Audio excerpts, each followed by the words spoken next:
Mungkin terkait dengan MK meminta adanya revisi parliamentary threshold, waktu itu kan hasil dari Kongres PDI meminta adanya kenaikan 5%. Apakah sekarang suara PDIP masih dengan 5% itu, Mas, atau berbeda? Ya tergantung semuanya, ini konsistensi kita.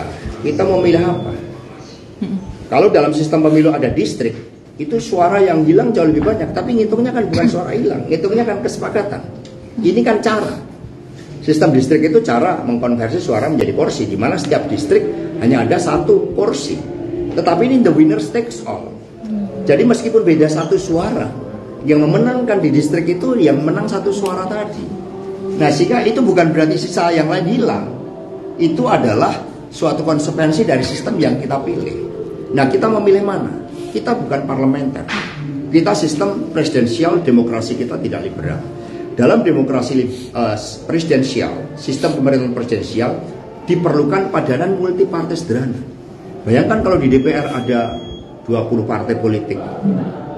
Berapa lama keputusan, efektivitas pemerintahan, sementara tantangan yang dihadapi harus mendapatkan kecepatan respon.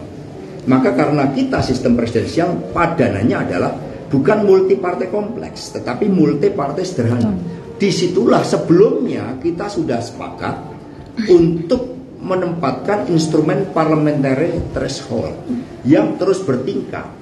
Ini supaya partai semakin terkonsolidasi pada saat bersamaan isu-isu pelembagaan partai, peningkatan kualitas anggota dewan itu harus dijalankan dengan sebaik-baiknya. Kalau ngitung suara yang hilang, suara PDI banyak yang hilang dalam konversi suara.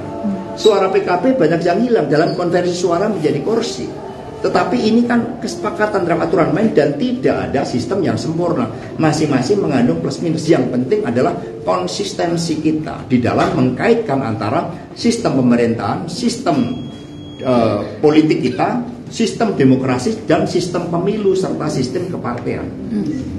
Mas Hasto, selain Pak PPN naik 12% tahun 2025, sikap PDIP gimana Pak?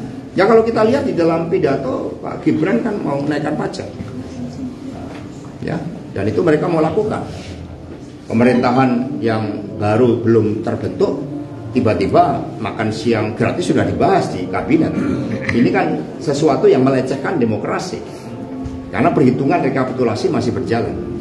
Mas Hasto, izin, kemarin kan sempat disindir sama Ibu Irma dari Nasdem, katanya kalau PDI menang tuh kayak kura-kura, tapi kalau kalah jadi oposisi itu bagus. Nah, ya kita tahulah suara Mbak Irma, tapi yang kita kedepankan kan masa depan ini bagaimana? Ya, itu saya sudah langsung tanggapi secara personal kemarin. Siap. Oke, siap. Oke.